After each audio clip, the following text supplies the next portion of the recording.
O podcast que você ouve agora é uma produção da Central 3. Cristo Redentor, braços abertos sobre a Guanabara.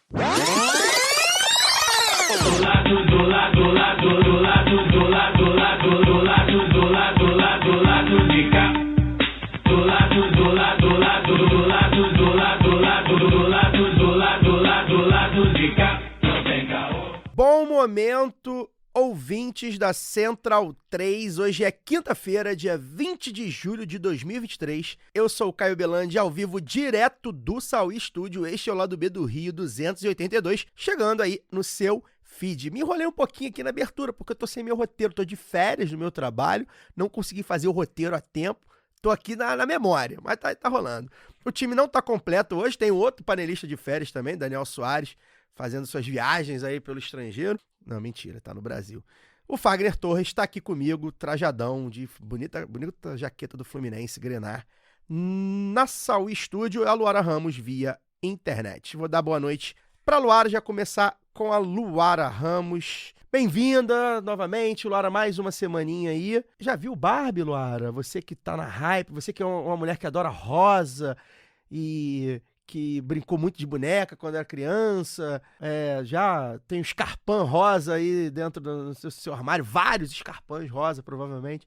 Já viu Barbie? Outra coisa, hein? Não sei se você já viu, me disseram que ela não empodera mulheres nenhuma, não. Então, vou te dar esse aviso aí, não sei se você sabe, né? Tô te dando esse aviso aí. Boa noite. Oi, Caio, Fagner. Oi, para todo mundo que nos ouve. Hoje, dia do amigo, temos convidado especial aqui, É mas verdade. hoje é dia do amigo, olha só. E quando o filme da Barbie, eu vou sim lá renovar minha carteirinha feminista domingo, assistindo ao filme da Barbie, que dizem que não empodera, mas diverte, então às vezes a gente precisa só disso, né? Oh. E eu vi críticas, assim, diz que é um filme em que os homens são retratados de uma forma patética e que tira sarro, porque eles, né, cumprem alguns papéis, assim, meio ridículos. Eu não sabia que era documentário. Então, sacanagem. Esse tweet nem é meu, eu não lembro quem foi que fez no Twitter. Eu vi alguns Mas desses aí. tô vendo a tiração de sarro aí, tô curiosa. Eu acho que no mínimo, assim, a gente tá falando de um filme que é bem esperado, né, para esse ano, tem todo esse hype, a questão do marketing. Eu fui uma criança que brinquei de Barbie bastante, viu, gente? Brinquei muito de Barbie, mas a gente fica querendo, né, inserir aí militar, acho que tá na hora a gente poder descansar um pouco, tirar férias, né? Fazer como o Daniel Soares, que tira férias de 10 dias. Descanse militante, né? É um descanso aí, mas eu tô curiosa pro hype. Ainda não vi, não, mas vou lá renovar minha carteirinha de feminista. Eu acho que até eu entendo. Agora, a gente tem que levar em consideração que é um filme hollywoodiano, né? Então eu não conheço nenhum filme hollywoodiano que você leva algumas lições, evidentemente, de alguns filmes, né? Tem bons diretores, bons roteiristas que dão algumas lições de empoderamento, enfim. Mas no final das contas é um filme, né? É o Batman das meninas, né? É o filme dos heróis, né? A gente vê principalmente os homens héteros aí listados pela Luara, que são loucos pelos Vingadores. Os caras, fazem fantasia e vão de Vingadores. Então, as meninas e alguns meninos também, claro, estão indo lá de rosa ver o filme e tudo bem. Mas tem coisas a mais nisso, sim. Caio, comentando brevemente, assim, né, da diretora, a Greta Gerwig, Verdade. que é considerada aí um nome interessante de Hollywood, Hollywood ainda, né, gente? Ainda é uma indústria americana de cinema, uma visão branca do que pode ser esse feminismo aí da Margot Robbie, que é a protagonista do filme. Mas eu acho que no mínimo vai divertir como é feito, né? Eu quero saber que história é essa que vão contar, porque tava vendo, também não lembro onde é que eu li isso, falando assim, ó, geralmente quando você pega os heróis, né, eles já vêm das HQs, já tem histórias prontas. Agora, como é que é adaptar um roteiro, pra gente aqui que trabalha com roteiros, né, o Caio? Tem que adaptar um roteiro partindo de um boneco. Vai ser uma coisa meio G.I. Joe lá, os comandos em ação, como é que, saca? É um outro mundo, um mundo feminino, sim. Então, também acho que tem uma coisa, o pessoal tá lá cagando regra no Twitter de ai, tá ridículo ver esse monte de marmanja aí, Barbiecore, aquele negócio. Deixa as pessoas, saca? Deixa Não, se curtir, esse é o entrar na movimento. onda. Eu sempre fui. Eu vejo esse pessoal aqui, fã de diva Parabéns pro pop. marketing. Salva de palmas profissional. Eu vejo esse fã de diva pop, essas coisas que são um pouco fora da minha realidade, né? Inclusive, muito de homem hétero. E fico, pô, caraca, os caras são assim. Mas, brother, eu sou torcedor de time de futebol, cara. Não tem. É exatamente a mesma coisa. Tem diferenças, a gente tem, né, obviamente, que não é exatamente a mesma coisa. Mas, ao fim e ao cabo, eu me fantasio todo final de semana pra ir ver 2 horas de alguma coisa que me agrada, sabe? E serve pra isso, serve pra filme. Eu não gosto, por exemplo, de filme de boneco. E aplaude a Lady Gaga dos héteros, que é o Gabigol. É isso. É verdade, a minha Lady Gaga. Então assim, sabe, eu parei de julgar isso. Ao fim e ao cabo, eu acho que é questão de marketing, publicidade, tá sendo alimentada há muito tempo, mexe com a afetividade, cara, é isso. Boa parte, principalmente as meninas, né, numa época que se incentivava que menina usava boneca e tal, hoje, graças a Deus, a gente consegue desincentivar isso, mas principalmente pras meninas, Barbie das meninas, rosa, nananã, mexe com a memória afetiva das pessoas. Então tem muita gente que realmente se mexeu mesmo, se tocou e é isso, vai ao cinema. Lá, cinema tá caro só, hein? Puta que pariu. Mas deixa problematizar também. Eu acho que também Isso, tem outra isso. onda, né? De, ai, nossa, vamos divertir. Acho que dá pra problematizar também, mas calma lá, né? Ninguém achou que ia ser a terceira, quarta, quinta onda feminista com o filme, mas tem gerado buzz aí, a gente vai ter que falar sobre. Estamos aqui, né? Pois é. E nada diferente de outros grandes blockbusters. É meio que assim mesmo. Você vai tirar alguma coisa dali, alguns você tira, tem uma questão política e tal. E outros, por outro lado, não é aquilo que vai revolucionar nada. Enfim, é isso, né? Eu acho que o cinema mainstream é isso, afinal de contas, né? Não dá pra você querer. Eu, por exemplo, adoro, meu filme preferido da vida é Bastardos Inglórios, e aquilo é um falseamento da história, né? Que mostra os americanos vencendo praticamente o Hitler. Aquilo não aconteceu. É um filmaço muito foda, que tem boas críticas também, inclusive por ser antinazista, mas enfim, é um falseamento da história. Então é isso, né? Enfim, Fagner, você não vai ver Barbie, você não gosta muito de blockbuster, você é um homem de cinema iraniano, cinema argentino, Ricardo Darín, você é um homem de cinema brasileiro, né, um incentivador do cinema brasileiro, tal qual o nosso amigo Paulo Júnior, né? Você não vai assistir Barbie, mas enfim, tem algum outro filme não que você assistiu queira, Bacurau 11 vezes não, né, Fagner? Não, vi 2 vezes. Bacurau foi 2 vezes. Já é muito. Boa Vi noite. uma no cinema e uma na TV Globo. Mas, cara, não vou ver a Barbie, mas tô achando ótimo que a repercussão do Twitter seja Barbie. Significa que o presidente da República não tá dando cloroquina pra Emma, né? É sempre bom a gente debater coisas, né, como a Barbie. E qual foi a polêmica da semana passada? Certamente não foi nenhuma... Traição. Traição. O cara que traiu a mulher. Fofoca. Só da família Bolsonaro não deter Macho mais escroto. o monopólio do absurdo. Pois é. Pô, cara, absurdo, que delícia que é debater sobre o viúvo do Twitter, né, cara? Significa que o presidente da República tá trabalhando normalmente, né? Não tá ferindo nenhum direito humano. Que não tá ferindo nenhum direito humano, não tá batendo em jornalista. Porra, que coisa melhor do que isso? Esse é o país que eu acredito, cara. Mas é isso. Sobre Barbie é isso. Você vai me perguntar alguma coisa? Não, você tem algum destaque inicial? Você tá com um livro aí. Fale qualquer coisa Hoje aí. eu tô sem roteiro, né? Mas você tá com um livro aí. Fala que livro que você está lendo, então. Eu tô lendo. Já acho que eu citei Crime e Castigo. Eu citei na semana passada. Eu tô lendo Crime e Castigo. Cult. Eu sou um pouco cult, mas vamos lá. Eu tenho o meu destaque aqui, cara, muito simples e eu acho que bem bacana da gente falar, porque provavelmente não vai ter o destaque que merece na mídia tradicional, que na minha concepção merece muito, né? Que hoje o presidente Lula sancionou o programa de aquisição de alimentos e o programa de cozinha solidária. São 2 programas fundamentais para a gente combater aquilo que mais há de perverso, né, talvez, nesse sistema, que é a fome, né? O programa de aquisição de alimentos, ele, na essência, ele fortalece... Vou dar uma pincelada bem en passant aqui, porque eu não sou especialista no tema, mas o pouco que eu sei diz que o programa de aquisição de alimentos, ele boa parte dele beneficia os pequenos agricultores, que são, na verdade, os grandes responsáveis por colocar comida na nossa mesa, né?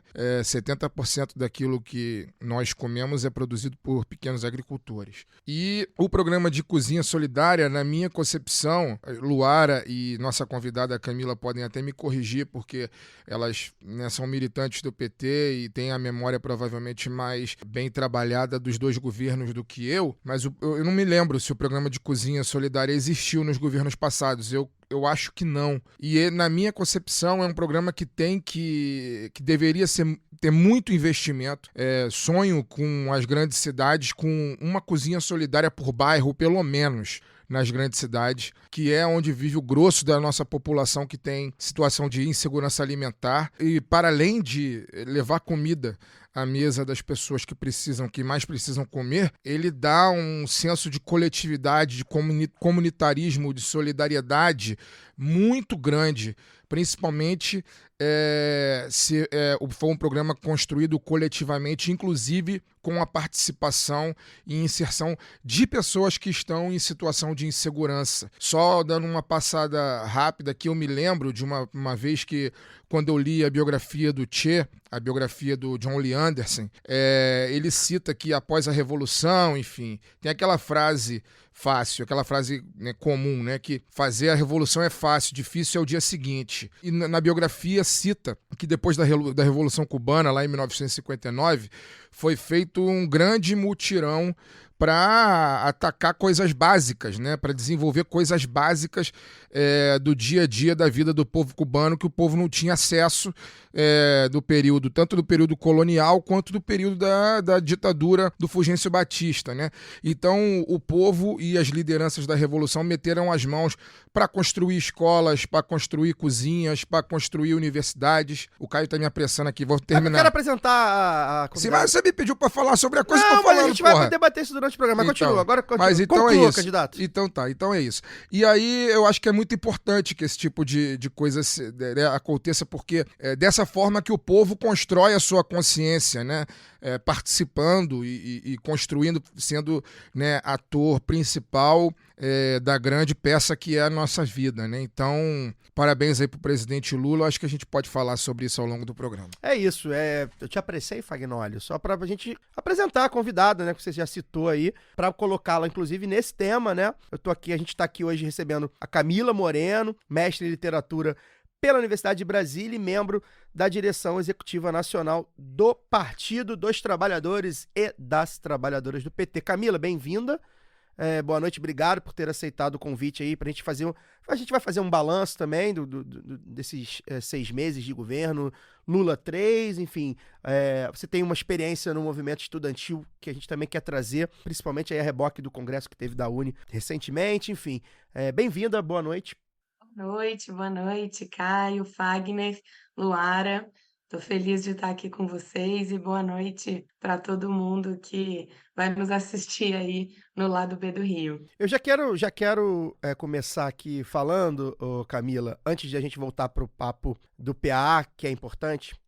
Você esteve recentemente na China, né? Primeiro eu queria que você contasse a sua experiência, né, lá na China, né, no momento que a gente também está vendo uma retomada aí, um fortalecimento aí das relações Brasil e China, né? Para além do mero fortalecimento comercial, né? Queria que você falasse um pouco como é que foi a sua experiência, que você foi fazer lá e tal, como é que você viu. E você citou uma coisa que eu achei interessante, né? Sobre a questão da disciplina, né? A gente estava falando aqui em off sobre um outro assunto. Eles fizeram a revolução lá, eu lembrei disso. O que você achou, assim, de mais interessante, pelo que você acompanhou lá na China, que de fato, assim, te fala, cara, isso aqui no Brasil precisaria acontecer, isso aqui no Brasil é fundamental, e que você acredita que tenha sido exatamente por eles terem feito uma revolução há algumas décadas? Caio, essa pergunta é complexa, assim, eu voltei há pouco tempo e eu ainda tô, na verdade, até escrevendo relatório, tô querendo, né, me aprofundar ainda sobre todas as experiências que a gente viveu na China. Tem menos de um mês que eu voltei, e aí já mergulhamos em uma série de ações aqui, mas quero parar com calma, assim, né, para de fato escrever, colocar no papel sobre o que foram, né, esses 10 dias que a gente viveu na China, assim. Foram 10 dias, a gente foi para 3 províncias diferentes, né? Era uma delegação da direção do PT, a convite do Partido Comunista, né? Tem coisas muito interessantes, assim, de partilhar, que eu acho que pouca gente sabe, assim, né? Então, nos primeiros dias, a gente, de fato, teve uma relação com a direção do partido. Então, o departamento internacional, que já é uma coisa impressionante, né, gente? Nós estamos falando de o Brasil, um país, né, na periferia do capitalismo, enfim, mas eles, assim, têm um andar inteiro do Departamento de Relações Internacionais para tratar de Brasil, para se relacionar conosco, né? Falam português, sabem todos os detalhes da nossa política, da nossa democracia, né? Enfim, então querem aprofundar uma relação conosco, né? De fato, de muita troca, enfim. Também esse interesse, né, da relação com os BRICS, enfim, né? Acho que é muito bacana, né? Uma partilha que eles falam o tempo todo, assim, porque existe essa ideia, né, que a gente escuta muito aqui de que eles vão substituir o imperialismo norte-americano, né, de que, enfim, a briga é sobre isso. E eles fazem questão, isso está no documento do Congresso do Partido, e eles falam muito sobre isso, assim, que eles não querem exercer imperialismo nenhum, eles querem construir um mundo do bem comum, obviamente defender a China, né, mas defender um mundo do bem comum em que eles possam, né, contribuir para que todos os países, para que o mundo se desenvolva, enfim, né, sempre que se fala de guerra, por exemplo, né, eles falam disso, assim, nós nunca ocupamos ou invadimos nenhum país, né, então a gente não tem essa tradição na nossa história, né, então a gente quer contribuir com todo mundo, com esse desenvolvimento coletivo, enfim, tudo isso é bem legal, assim. E aí a gente teve essa relação com eles, é muito legal o processo de formação, assim, a secretária nacional de formação do PT, que é a Rosário, estava com a Maria do Rosário, deputada federal, né, do Rio Grande do Sul, estava com a gente, assim. O processo só a escola de formação deles é, sei lá, do tamanho maior que a UFMG, assim. Imagino. São vários prédios, todo militante passa por um longo processo de formação. Só para você entrar no partido são 2 anos, né? Então, enfim, são militantes de muita qualidade, né? Técnica, teórica, enfim. Pra você ter uma ideia, todos os membros do birô político, da direção política principal deles, têm pós-doutorado, né? Nas áreas que são importantes para o desenvolvimento do país, né? Então, tem engenharia, tecnologia, enfim, é de fato muito impressionante esse processo de formação deles. Mas curiosidades, assim, que você pediu para destacar. Uma, eles de fato despoluíram os rios, e no meio de Pequim as pessoas nadam nos rios, assim, é impressionante, assim, você tá no meio da... Isso é sensacional, assim, né? Algo, de fato, muito impressionante, assim, que a gente viu. A outra coisa que eu achei muito impressionante é uma cobrança, né, de uma postura de um militante, e o militante tem que ter, né, uma postura ética, uma postura dedicada, uma postura disciplinada, né, e isso é um valor para eles, porque tem a ver com o valor de toda a sociedade, mas tem a ver muito com os valores, né, que eles constroem hoje no Partido Comunista, assim. Outro fator interessante, tem eleição de base, né, tem eleição em cada bairro, e isso foi bem legal, assim, conhecer, foi a nossa última agenda, conhecer um trabalho de base do Partido Comunista num bairro pobre. Que o que que acontece, assim, né? Primeiro que a gente acha que, né, isso não existe, não tem eleição, é só uma cúpula, enfim.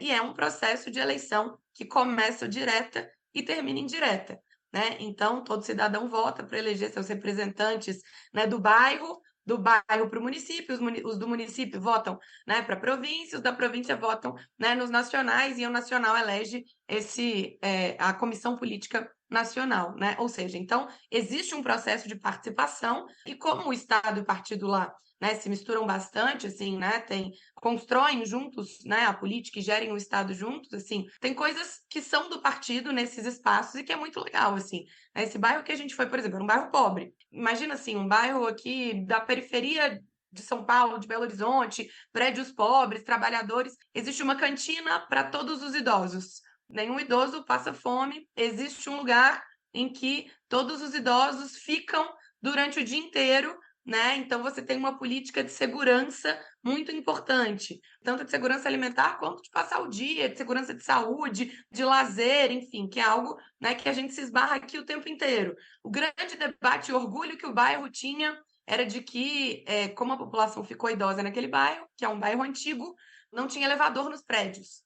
E foi uma política pública construída lá, né, de ter um elevador externo em todos os prédios para os idosos não terem que subir escada todos os dias, enfim.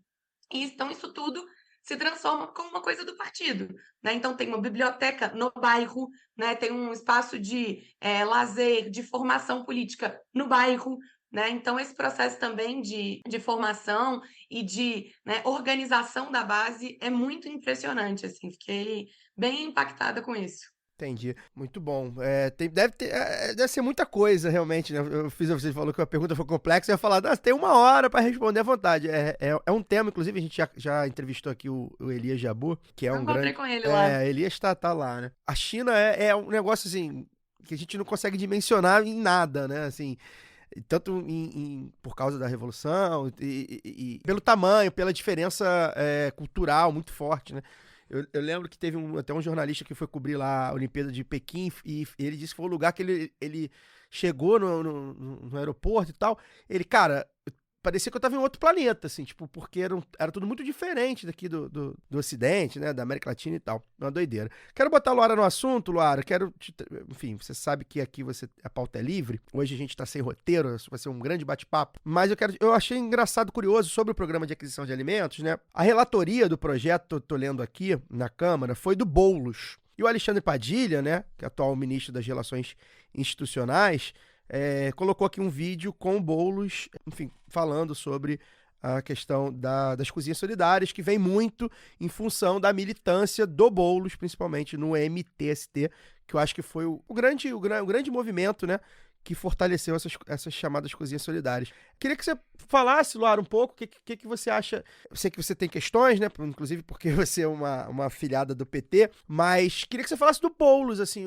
A gente já entrevistou aqui o Boulos há algum tempo, e o Boulos surge como uma liderança jovem, muito interessante na Câmara, né? É um cara que tem um contato com várias camadas, inclusive com os trabalhadores, mas também na institucionalidade e tal.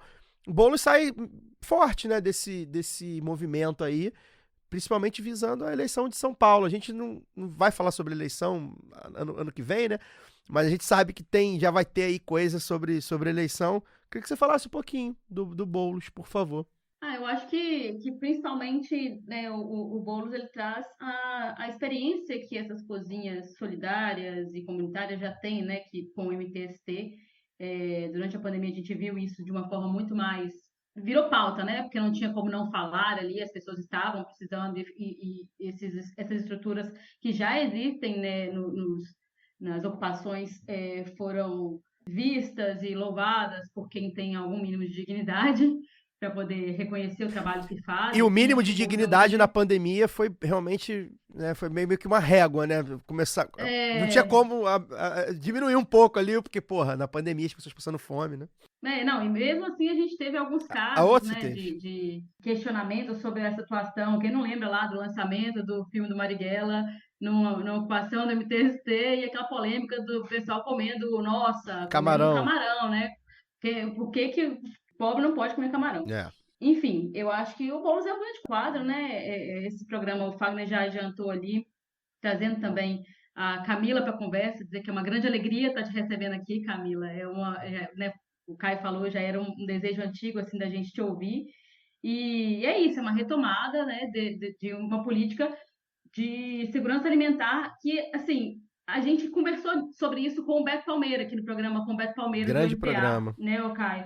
Que não basta valorizar o salário mínimo, né, ou então essas políticas econômicas, a gente está vendo aí reforma tributária e tal, implementação, não basta se a gente não fizer a comida de verdade chegar na mesa dos brasileiros e brasileiras, né, Camila?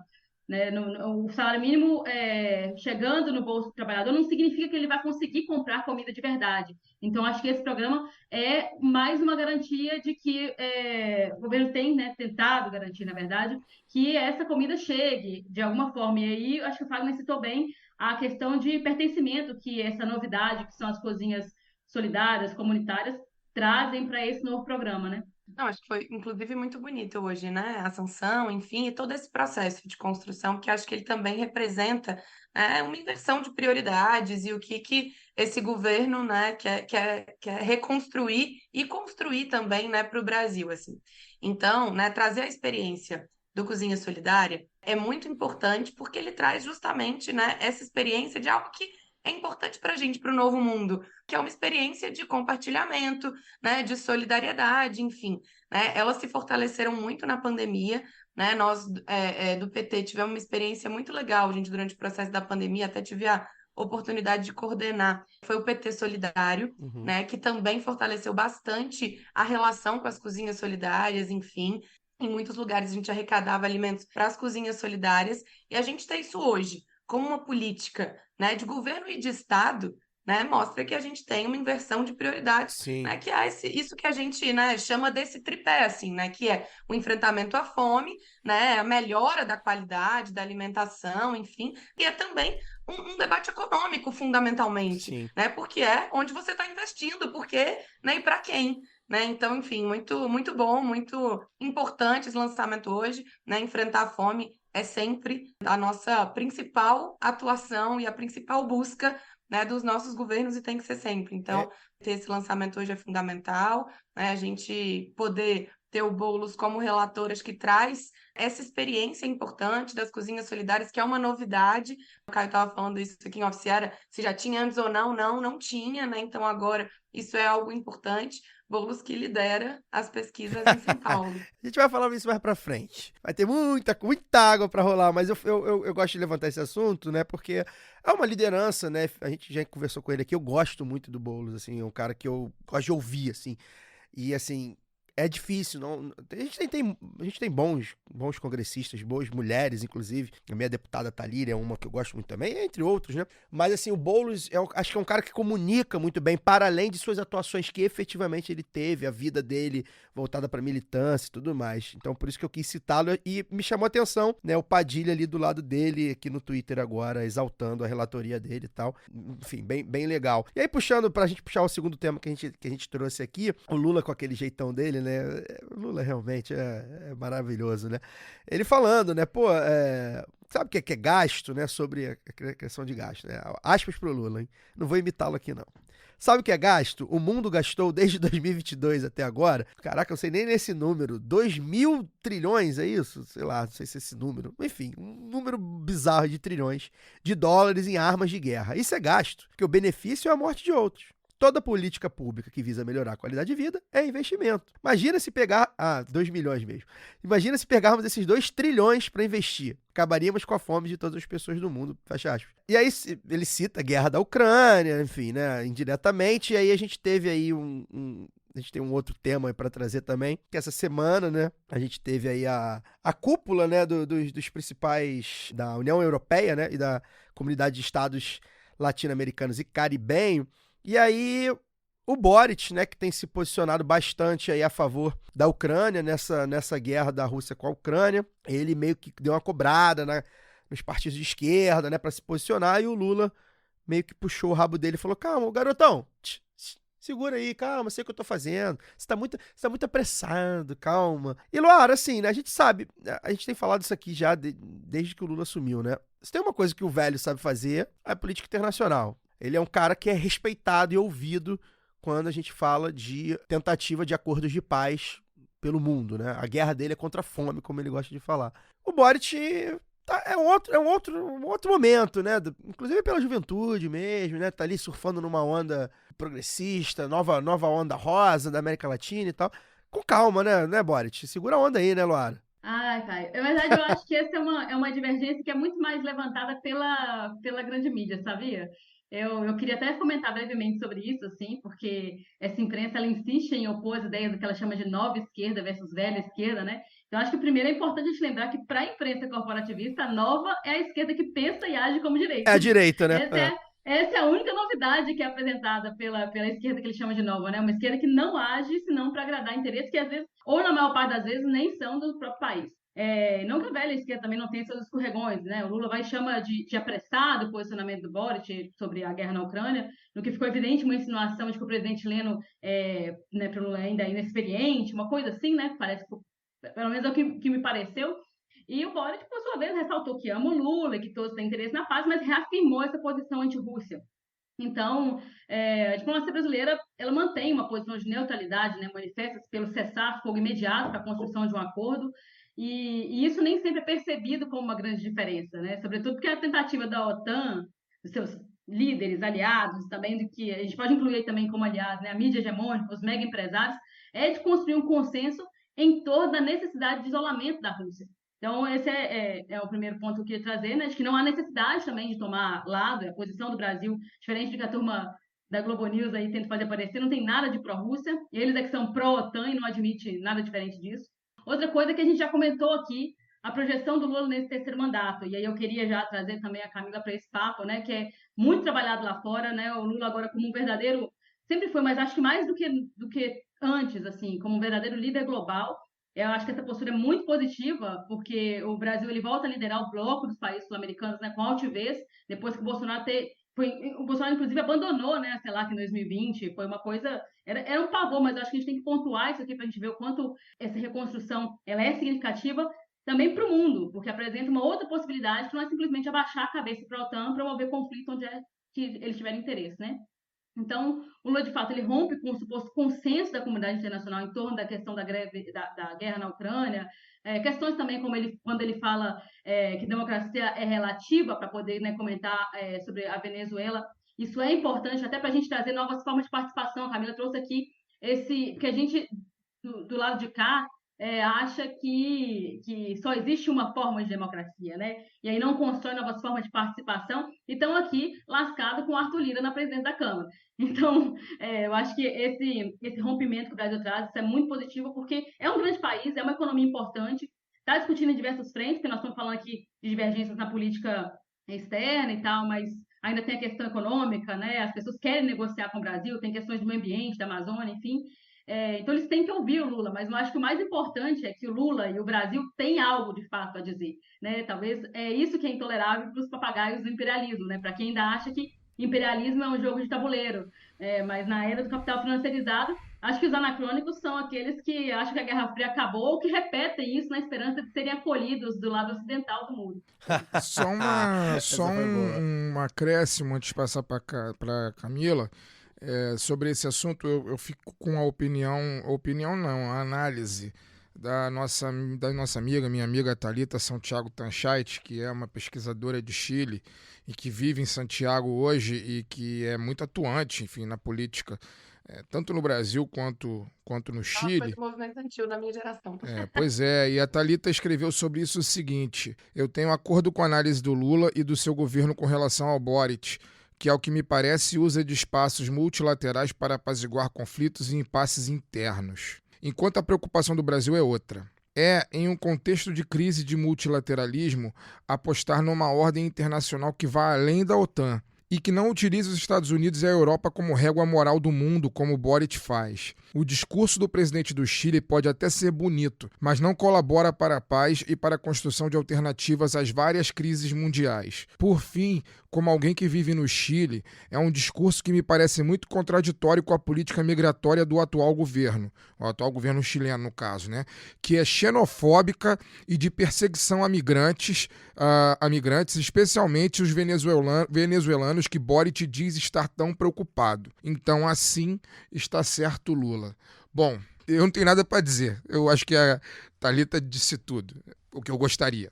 Eu tenho pleno acordo com ela também, assim. Acho que tem vários elementos nesse processo, né? Um é a rejeição muito alta que o Boric tem, né, no próprio Chile, assim. Então, ele ter perdido uma série de votações muito importantes, ele perdeu a votação da Constituinte que ele mesmo convocou, né? E isso traz uma tentativa, a gente já viu isso muito na geopolítica, né? De apostar em debates, né, que têm um certo apelo internacional, enfim, né, para justamente isso que ela falou, tentar mirar, né, no país dele, assim. Acho que ele tem sido. Eu achei ele desrespeitoso com o Lula quando estava no Brasil, né? Achei que dessa vez foi desrespeitoso, né, com uma reunião de mais de 60 países, né, que não tem, né, esse espaço, é sempre um espaço de muito diálogo, enfim.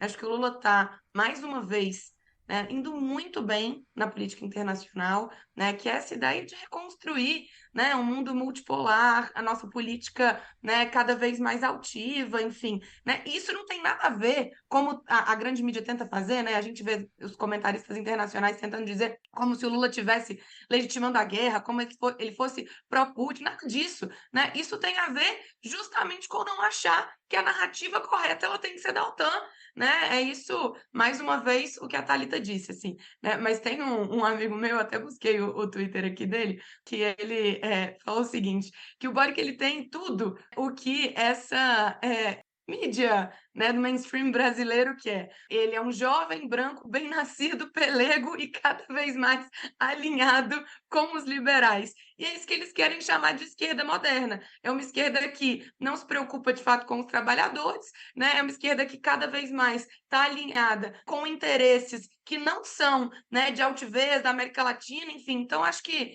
ele tem errado bastante. Não somos nós que estamos falando isso, é a aprovação dele no seu próprio país. Ele tem se isolado, e isso é muito ruim, inclusive, por ele representar, enfim, né, é uma novidade na política. Eu estava, gente, o Lula ainda não era presidente da República, foi o lançamento do Congresso da Juventude do PT.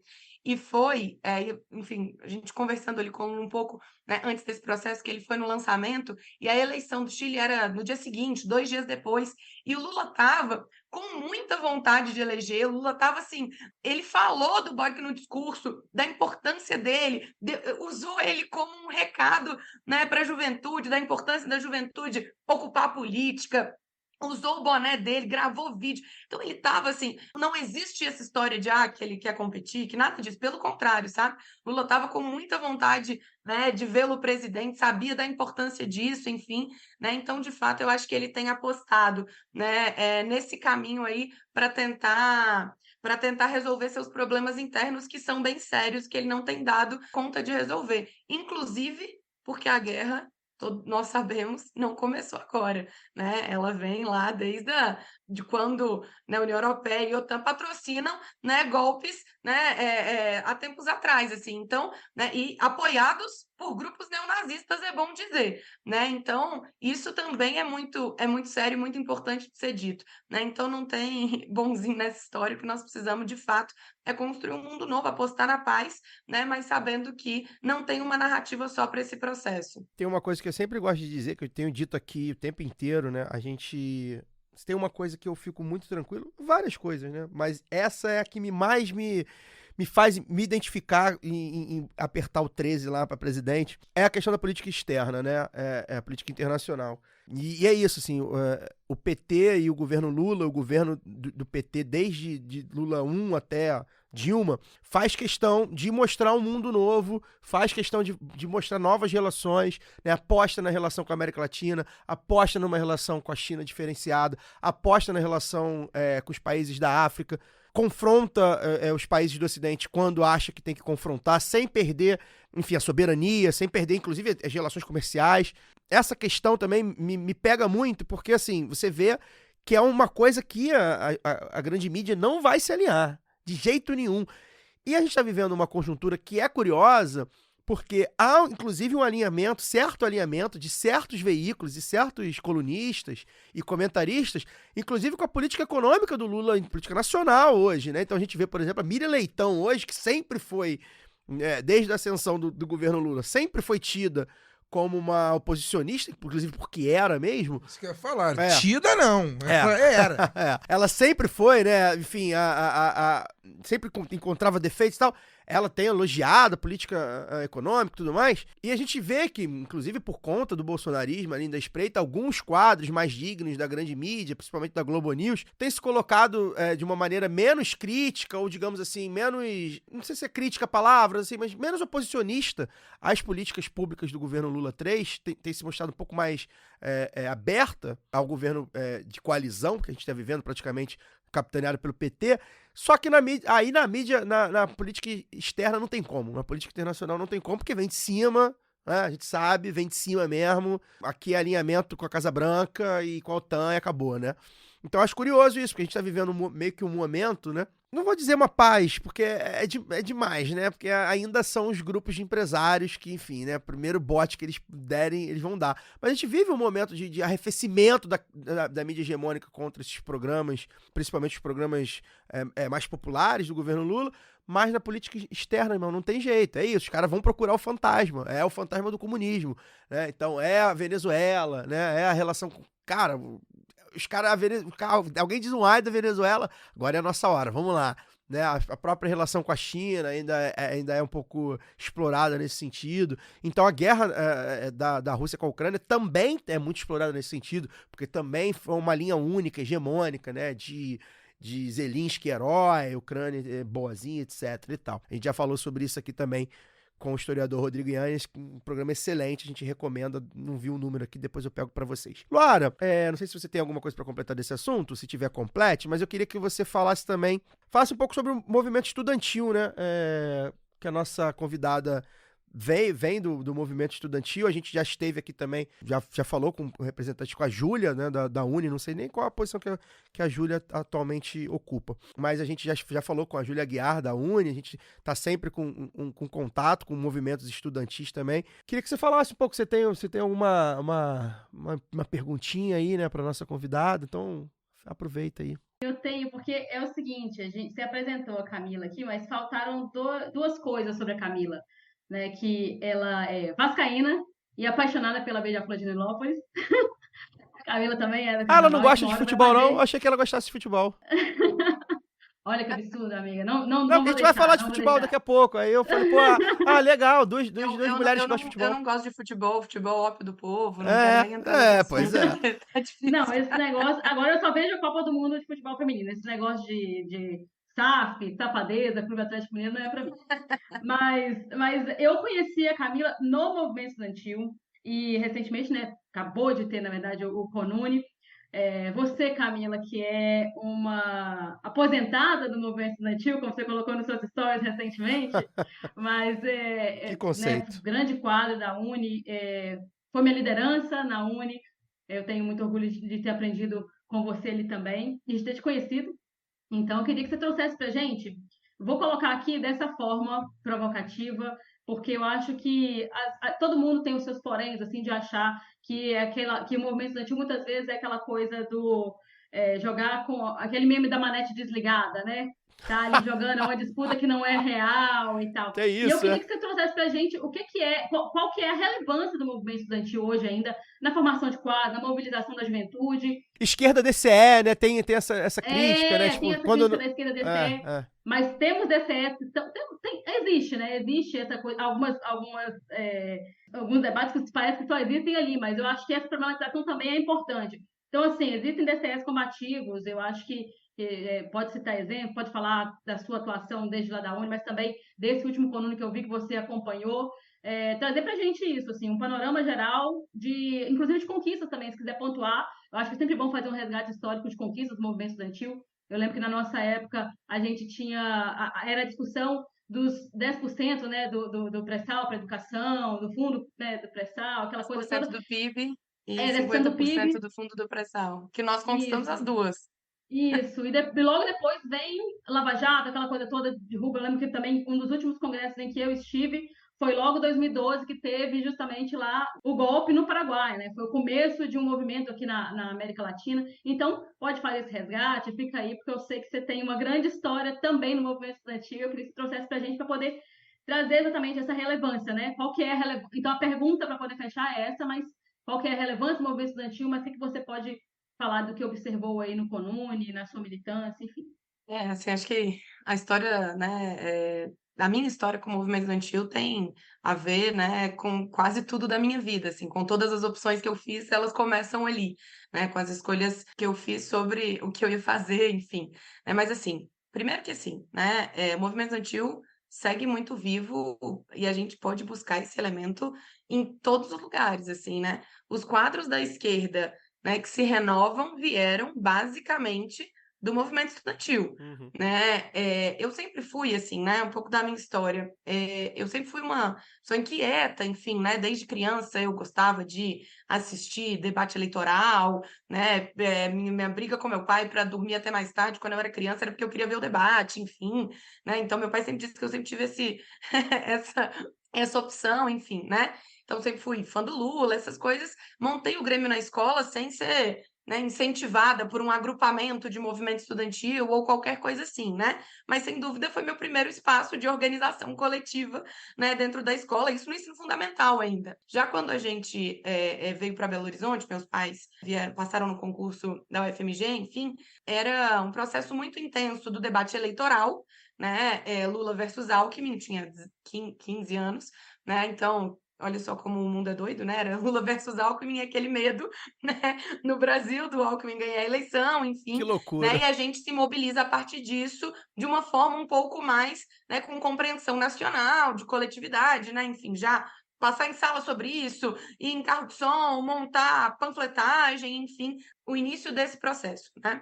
A partir disso, né, eu conheci a juventude do PT, não entendi ainda que eram diversos coletivos dentro da juventude do PT, né, nem que eram diversos coletivos de movimento estudantil no Brasil inteiro, mas, assim, quando eu conheço a juventude do PT, né, todo mundo me diz, então você tem que fazer movimento estudantil, porque, de fato, é o principal espaço de atuação, né, da juventude organizada. E tem que ter outros, né? Não estou dizendo que esse tem que ser, né, o único, enfim, mas ele é o principal e é, sem dúvida, o maior formador de quadros. Então, eu, enfim, né, conheci o movimento estudantil, mergulhei de cabeça, meu Grêmio já virou, né, um Grêmio referência e tal.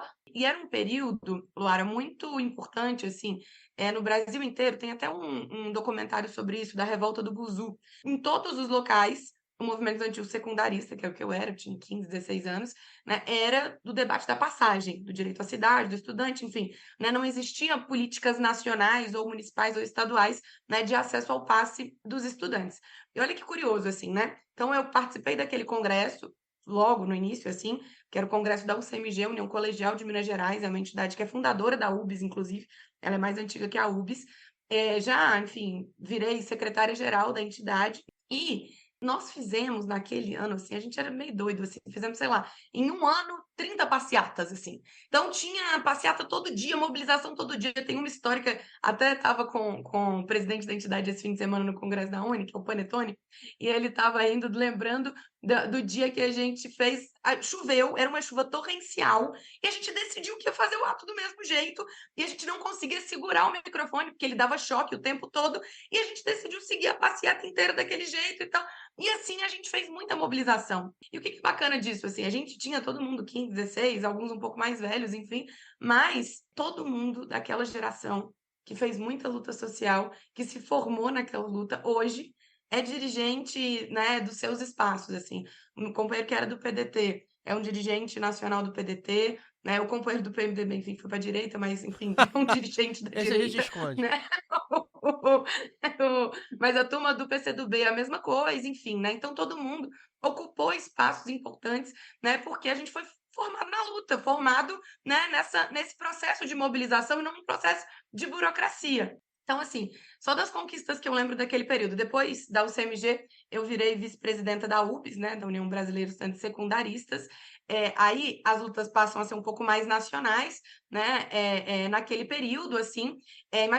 Bom, fora a loucura, né? Você viu que eu fiz o post do aposentado do movimento antigo e minha Eu mãe me vi. respondeu que você quase me deixou maluca, né? Porque imagina, gente, eu tinha 16 anos, saí de casa e fui morar em São Paulo, né? Com 16 anos, 17 na verdade, né? Enfim, sem um centavo, recebendo R$ 400, né?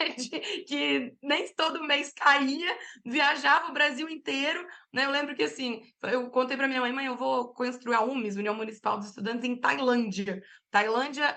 Aí ela viu que Tailândia era a cidade com o maior índice de assassinato no Brasil, no interior do Pará, né? E eu fui lá construir a UFES e isso foi fundamental para conhecer o Brasil, né? Para conhecer a diversidade brasileira e entender a importância, enfim, né, da luta social, a importância da política, né? Isso foi fundamental para minha vida, assim, né? Que sou uma de classe média, enfim. Então foi, né, fundamental esse processo de construção da turma, entender que dedicar a vida para uma causa coletiva dá sentido à nossa vida também.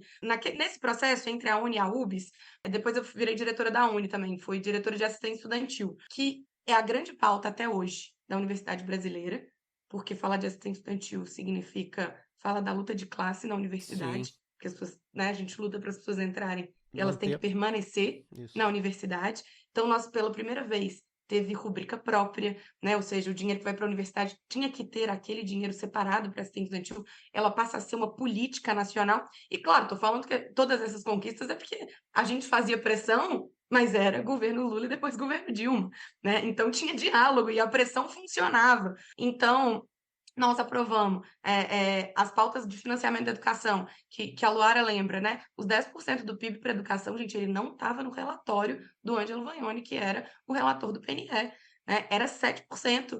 E nós paramos uma semana, todo o Congresso Nacional, ninguém entrava, ninguém saía, ninguém entrava e saía do gabinete, para uma comissão de educação, enfim, uma grande mobilização estudante do Brasil inteiro acampado, né, na esplanada, enfim, e aprovamos 10% do PIB para educação, né, que foi fundamental, né, para o PNE. Inclusive, é um desafio, porque o governo Bolsonaro e o governo Temer, né, não cumpriram as metas do PNE, acho que é uma pressão importante, né, para a gente fazer, Sim. de avançar esse investimento em educação. O outro também, né, que foi uma conquista importante, que foi dos 50% do Fundo Social do Pré-Sal para educação, que é, mais uma vez, assim, é investimento direto, né, compreender que o pré-sal ele precisava servir, né, para o futuro do país, e a educação é sobre isso.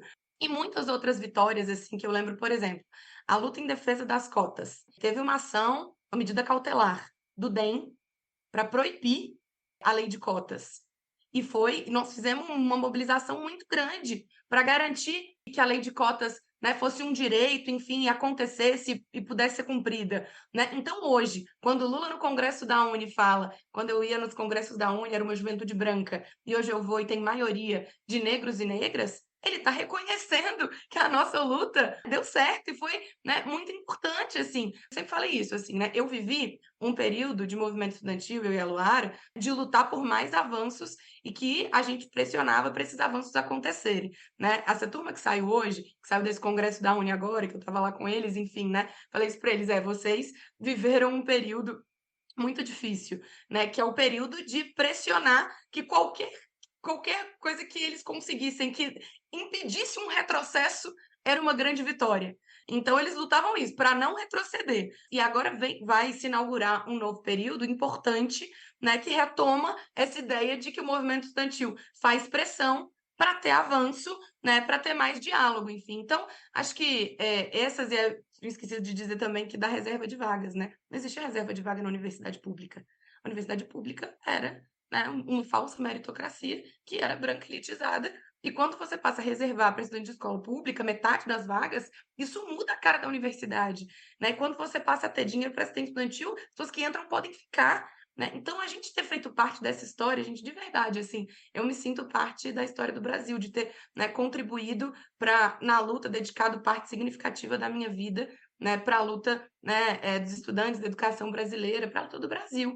A história da Uni, da UBS, se confunde com a história do Brasil, não é à toa que a primeira ação da ditadura militar foi queimar a sede da Uni na Praia do Flamengo. Isso tem a ver com quem produzia cultura, luta, encontro, né, existia, enfim. Então, a direita sabe, né? A CPI da Uni não é à toa, é porque eles sabem a força que os estudantes organizados têm, né? Então, Eles batem acho que bastante, né? Movimentos como MBL, né? Esses movimentos assim fascistoides, batem bastante na Uni, porque eles sabem mesmo da importância, né, que Mas tem agora aqui, né? apanham também. É. tinha, na minha época, assim, uma juventude pequena nos congressos da Uni, que tinha uma JPSDB, então, mas eles eram pequenos, assim. Agora tinha uma juventude liberal lá, assim, que falou e tal, a direita vai voltar, enfim. No fim, eles saíram do congresso, não aguentaram, mas tinha uma tentativa. Eles têm uma tentativa de disputar o Sim. movimento estudantil. Uhum. Tem muita essa ideia em várias universidades, Tem. assim, de que o DCE tem que ser um DCE de serviços e não um DCE de luta. Isso é disputar ideologia, isso é disputar o conteúdo, né, da luta do movimento estudantil, assim. Então, eu acho, olha, gente, o movimento estudantil é formador. É difícil você ter, no movimento social como um todo, direções políticas com tanta diversidade. Então, com isso, você aprende foram mais, sei lá, 30, 40 juventudes organizadas, né? Então, você lidar com essa diferença, com esse diálogo, aprender desde o fazer o mapa, a dialogar na política, a construir os avanços, enfim, né? Então, os debates, por exemplo, que passaram nesse congresso, Lara, sobre o texto final, do que vai ser apresentado. Tem a juventude que se organiza na resistência socialista, que é minha tendência dentro do PT, né? Tem uma formulação que eu acho muito importante, que é a de transformar o tripé num quadripé universitário. É ensino, pesquisa, extensão e assistência estudantil. Porque se você tiver ensino, pesquisa e extensão sem permanência, Isso. né, você não tem plenamente ensino, pesquisa e extensão. Então, é um debate importante. E olha que bacana, né? No último congresso, era a nossa força que defendia, foi incorporado pela nossa chapa. Nesse congresso, todas as chapas de todas as forças já acumularam o debate do quadripé universitário, sendo oposição, não sendo oposição, enfim. Ou seja, isso tende a ser um debate que será fortalecido na formulação das políticas públicas de educação no país. E isso é muito legal, assim, gente. Então, eu acho que eu disse na minha... Tem uma revista que todo fim da gestão da Uni, que chama Revista Movimento. E cada diretor da Uni escreve umas linhazinhas, assim, do que foi para você a gestão, enfim, é uma revista de balanço da gestão e uma certa despedida. E eu escrevi na época que ser da Uni será para sempre o que eu fiz de mais importante na minha vida. E eu tenho certeza disso até hoje. Já tem mais de 10 anos que eu saí da Uni e eu tenho certeza disso até hoje, assim, que foi o que eu fiz de mais importante e continuará sendo, assim, porque isso tem a ver com a gente escolher dedicar a nossa vida para uma causa coletiva, né? E isso é fundamental para as escolhas do que a gente quer ser. Peço licença para dar uma pausa no programa e apresentar os nossos parceiros. O sorteio para apoiadores e apoiadoras do Lado B é um oferecimento da Camisa Crítica. Ouvinte também tem 10% de desconto no cupom Lado B no site www.camisacritica.com. E tem novidade, a Camisa Crítica colocou sua banquinha para revenda de seus materiais no Sol e Sombra, bar que fica no bairro Bela Vista, em São Paulo. E vale lembrar que tem Camisa Crítica também aqui no Rio, no Armazém do MST e na Livraria Leonardo da Vinci, ambas no centro do Rio. Torcer para a Camisa Crítica chegar logo em mais cidades. Camisa Crítica, criada para uma esquerda que não tem medo de dizer seu nome. E que tal aprender inglês, espanhol ou francês de maneira leve, dinâmica, com afeto e senso crítico? Conheça a WeCreate, o curso de idiomas parceiro do Lado B. Acesse www.wecreateidiomas.com. Sigam também nossos parceiros nas redes sociais. Obrigado pela atenção e voltamos ao programa. Pô, bonito, cara. Você me deu aqueceu meu coração, essa frase final, foi bonita. Porque eu acho que, assim, primeiro, acho que as críticas que são feitas vão muito também ao encontro de uma certa infantilização das pessoas mais jovens e principalmente dos estudantes, né? A gente acha que, a sociedade como um todo, né? Acha que pessoas jovens, né? 16, 17, 15, às vezes até antes, não são capazes de pensar, de ter vontades, né? Eu converso muito com a minha companheira que dá aula, ela dá aula para crianças, mas já deu aula também para adolescentes, e sobre como a gente acha que até as crianças mesmo, né, não tem vontade, não tem personalidade e tal, né? A sociedade impõe uma certas coisas para as pessoas jovens, né? E isso acho que resvala um pouco também nessas críticas, né, Luara? Porque eu acho que é isso, assim, você é muito jovem para saber as coisas e tal. E ao mesmo tempo, eu sinto falta, eu não militei em nada estudantil e eu sinto muita falta, assim. Acho que eu ia me dar muito bem, porque, assim, eu tinha uma verve sempre parecido com a sua, Camila, de ver debate, de ler sobre política e tal. E acho que ajuda, inclusive, a amadurecer como pessoa, né? Porque você tá ali com jovens, evidentemente, e ser jovens tem problemas também, não é complicado ser jovem, né?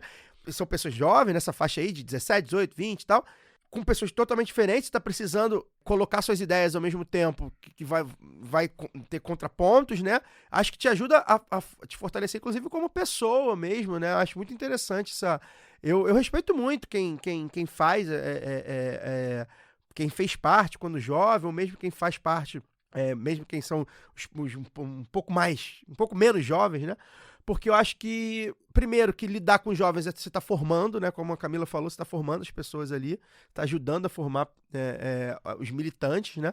Mas como pessoa também, né? Porque é isso, você conheceu o Brasil, você conheceu pessoas de outros lugares, de outras formações, Claro. no momento em que você está com a cabeça mais aberta, né? Quem milita já tem, provavelmente, né? Muito provavelmente, uma cabeça mais aberta para receber novos impulsos e tudo mais. Então acho muito legal esse relato, foi bem bacana, assim. Eu lamento muito quando...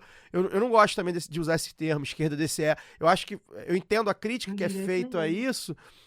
Acho que há uma crítica, eu entendo que está por trás dela, mas eu não gosto de usar esse termo, porque, inclusive nas disputas, né, nas pequenas políticas, né, nas próprias disputas de serviço, como você falou aí, né, nas próprias disputas de serviço mesmo, né, nas universidades e tal, nas escolas, cara, é fundamental ter uma organização, você ser organizado, né? Você chamar os jovens para atuar, para falar, para debater. Então, eu não gosto Eu desse acho termo. muito interessante também, Camila, quando você traz essa coisa assim um movimento que se organiza em torno de ser movimento, da mobilização, que é algo que depois a gente acaba perdendo um pouco, né? Vira, eu lembro também assim, uma grande coisa que eu aprendi no ME, assim, foi a coisa dinâmica, sabe? Das discussões, da sistematização de documentos, de você sentar para tentar construir aquilo ali, e defender isso, né? Então, quando você pega uma plenária final ali de congresso da Uni e tem que falar para tanta gente defender o ponto da sua organização, e não é a simples defesa,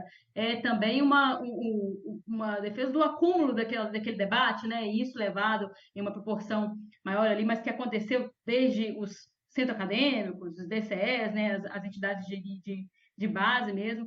E aí eu sou suspeita, assim, quando a Camila fala que foi o que de maior ela fez, eu acho, assim, isso dito por alguém que já representou, inclusive, a juventude do PT em Oxford, né, acabou de voltar da China, é um negócio que, para mim, me toca também. Fico realmente muito, muito grata ao caminho aqui. Eu vou rasgar seda mesmo, vocês me desculpem, hoje é dia do amigo, da amiga, então eu tenho que fazer, rasgar essa seda, porque é uma felicidade muito grande ter encontrado a Camila, porque eu acho que é um grande quadro. Para mim, o maior quadro da juventude do PT hoje, assim, já há algum tempo, não porque a gente não tem renovação, temos grandes companheiros, mas porque sempre teve essa dedicação, né? Quando ela colocou aí desde os 14, 15 anos, construindo a UFS, construindo a Uni depois, e hoje construindo o partido, mas também por onde passa. E aí eu vou colocar aqui uma das coisas que é de admiração mesmo, assim. Eu conheci a Camila, ela já era diretora da Uni, e a Camila era aquela pessoa que ela trocava ela citou aqui, né, quando ia para os cantos aí do Brasil, ela trocava as passagens, quando eram emitidas passagens de avião, assim, trocava por passagem de ônibus para poder ir para mais lugares, cara. E aí, eu acho que é o grande negócio, quando eu tenho que fazer algumas coisas, eu ligo para ela, assim, quando ela me atende, né, vou colocar aqui a DR, então, porque não, é sério, eu nunca vi alguém ter tanto um mapa do que é o Brasil, sabe, a gente chama de mapa, assim, do que é o Brasil, do que é o PT. Eu nunca vi um negócio desse assim, sabe? De cabeça, às vezes, né, Camilo? Porque participa, porque esteve nos lugares, porque conhece gente de todos os lugares. E isso falta a muita militância que às vezes se constrói, e também não é uma crítica. Eu acho que é importante que as pessoas façam trabalho online, mas é importante também olhar quem constrói as coisas ali no dia a dia. E eu costumo brincar, Camila, eu quero entrar aqui também para já chamar para essa pergunta, né? Que eu quero saber um pouco da mobilização no PT, a mobilização enquanto partido mesmo, né? Mas para além da institucionalidade. Como é que a gente mantém a mobilização para tensionar esse governo à esquerda para além da institucionalidade? Mas eu acho que é importante, porque nós estamos falando de um partido de massas. Nós estamos falando de um partido que toda eleição a gente tem no município ali, eleição municipal, o fulano do PT. Tá? Toda cidade que tem um PT tem o fulano do PT. Essa figura, né, quase lendária aí. Então, eu queria saber de você, assim, né, como está ali na executiva do partido também, como constrói isso diariamente, e tem esse mapa que eu já joguei aqui, que você tem isso na cabeça, como é que a gente tensiona esse governo, que o Lula vive pedindo esse tensionamento, mas a gente sabe que tem os limites, mas ainda também para além da institucionalidade, sabe? Como é que você vê a mobilização? Você que também teve na construção ali dos atos durante os fora Bolsonaro, durante a pandemia, né? Com a Frente Brasil Popular e tal. O que você vê, assim, que pode destacar de desafios aí para que a gente consiga avançar na disputa desse governo, porque é um governo mais do que tudo em disputa, né? Sem dúvida, assim, primeiro, né, agradecer essa generosidade toda, né, que você fala, assim. Eu acho engraçado que a Luara sabe algumas coisas, assim, que eu contei pra ela, o que eu fiz, ela sabe mais que eu, Você assim, nem eu tinha lembra, né? esquecido que eu tinha sido da operativa da Frente Brasil Popular, por exemplo, que eu mudei de tarefa, aí ela, a Luara, lembra de absolutamente Gente, eu tudo. sou a pior amiga possível, porque eu lembro de tudo, então não me contem nada e não me levem para passar carnaval com vocês, hein? Não, mas assim, primeiro assim, acho que esse o desafio de construir um processo de mobilização, de participação, que culmine na disputa de mentes e corações para outro projeto de sociedade, é o que me move e eu acho que é nosso principal desafio. Nós ganhamos uma eleição muito apertada por vários elementos e vários motivos, por toda a mobilização que hoje a gente está vendo, né, financeira, enfim, né, para que eles pudessem, né, colocar no Auxílio Brasil, aquela reportagem do Caco Barcelos mostra o tamanho do crime do que eles cometeram, né, o que eles fizeram com a PRF para não deixar os nossos eleitores irem votar. Isso tudo é muito grave do que foi feito, mas mesmo assim eles tiveram uma quantidade de votos muito grande. Depois de tudo, depois da pandemia, depois de tanta gravidade, índices de desemprego, de inflação, com o preço dos alimentos que estava assim, né, é assustador, né? Isso significa que nós temos, né, não estou dizendo que todo eleitor do Bolsonaro é fascista, mas nós temos uma parcela de neofascismo radical, militante, apoiador disso, né, na sociedade hoje. Nós precisamos derrotá-los. Nós precisamos derrotar, né, essa mentalidade. E isso eu acho que é nosso principal desafio. E como é que a gente faz isso? Se tivesse a receita, estava resolvido, né? Mas a gente precisa de um processo amplo de mobilização e disputa de consciência. Então, o que que foi a campanha Fora Bolsonaro, né? Eu, enfim, tive na coordenação, né, pelo PT. Primeiro foi um grande desafio. O início da construção de uma frente mais ampla nasce aí, né? Porque é desafiador você colocar Frente Brasil Popular, Frente Povo Sem Medo, todos os partidos, né, de esquerda, alguns de centro, né, toda a diversidade do movimento social brasileiro, com ONG, enfim, para organizar ato durante a pandemia, atos seguros, com distanciamento, com máscara, né? Então foi muito desafiador fazer isso, né? E a gente conseguiu produzir grandes atividades, enfim, grandes debates importantes também, né? Grandes manifestações, né? Então acho que isso inicia um processo de disputa de que não é esse governo que a gente quer, enfim, né? De conversar com as pessoas, né? Que foi bem importante. O outro, né, são esses processos que a gente foi organizando, como os comitês de luta, que a gente agora vai retomar, Laura, então acho que é importante todo mundo saber disso, né, que eles foram fundamentais na eleição, e acho que isso é muito importante, gente. Nós temos quase 1,6 milhões de filiados no PT. Essa turma precisa participar, precisa ter tarefa, precisa ter agenda, precisa ter vontade de organizar, de ser do PT, de participar, de ganhar o outro, de conversar, enfim, né? Então, eu defendo muito, isso está nas nossas resoluções, né? Que alguns debates se tornem grandes campanhas de convencimento das pessoas, que o Bolsonaro fazia com fake news e mentira, e que nós temos que fazer com a verdade. Por exemplo, o debate dos juros, gente.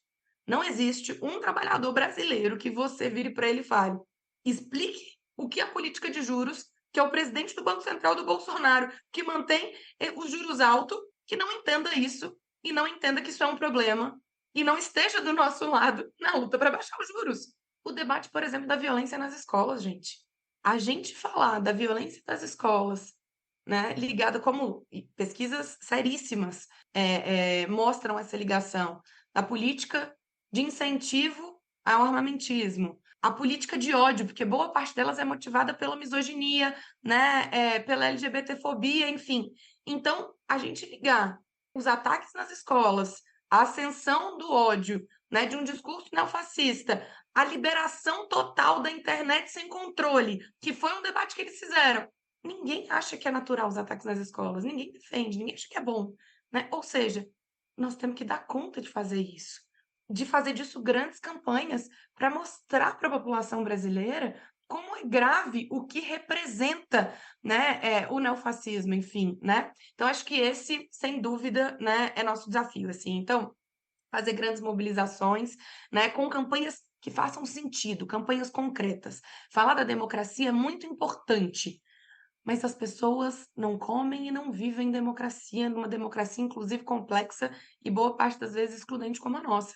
Então a gente precisa falar de coisas concretas para a gente convencer a maioria da população brasileira, né, de querer outro projeto de sociedade. Então, assim, ninguém diria, Luara. Então falam muito, não, PT imobilizado, burocratizado, e acho que nós temos muitos desafios nesse sentido.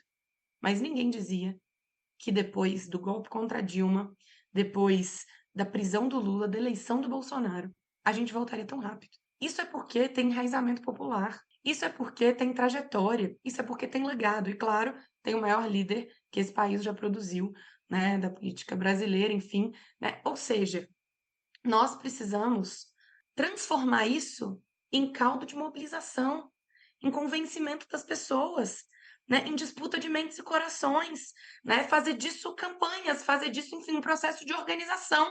Então, acho que esse é o nosso principal desafio hoje, né? A gente vai retomar os comitês de luta agora, a gente vai fazer algo importante esse ano, gente, que é todos os diretórios municipais do PT e comissões provisórias, enfim, onde tem um núcleozinho do PT, vai ter plenária de organização que vai debater o balanço do governo Lula, vai debater as ações do município, vai debater as nossas políticas, campanhas, né, que devem ser feitas de forma organizada, enfim. Então, eu acho que tudo isso, né, vai gerar algo muito importante. Assim como, né, retomar fortemente uma política de formação também, né, para os nossos quadros militantes para compreender isso, né? Você tem que ser um militante que ganhe outras pessoas, que queira construir maioria. E construir maioria, boa parte das vezes, é lógico que é para defender o imediato do que a gente está fazendo na rede social, isso é muito importante.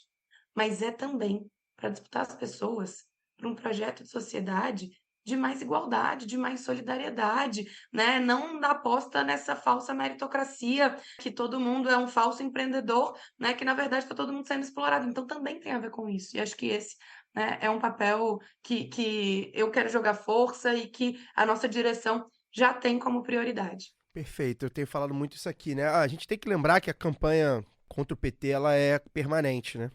A gente vê aí, a gente fala da grande mídia, etc., né? O antipetismo como forma de uma luta de classes, né? E acho que a gente tem que entrar, partido, né, principalmente, começar a entrar nessa campanha permanente mesmo, porque é isso, para defender o legado e pra gente mostrar, a gente falou aqui na semana passada, né, com a Dilson, sobre como a gente precisa defender os direitos já conquistados, né, para além de avançar com os direitos que a gente precisa conquistar ainda, que falta muita coisa, a gente precisa defender, e para defender a gente precisa defender o partido que no momento, ao menos, é o partido que defende a maior parte dessas pautas. Caio, Vai, Lu. rapidinho, você falou assim que não tive contato ali com o movimento estudantil. Você não é mais jovem para o movimento estudantil, mas para a CUT você ainda é jovem, tá? Se Tá quiser tentando quiser montar tá tentando me filiar capitanear? aí. Vou te recrutei.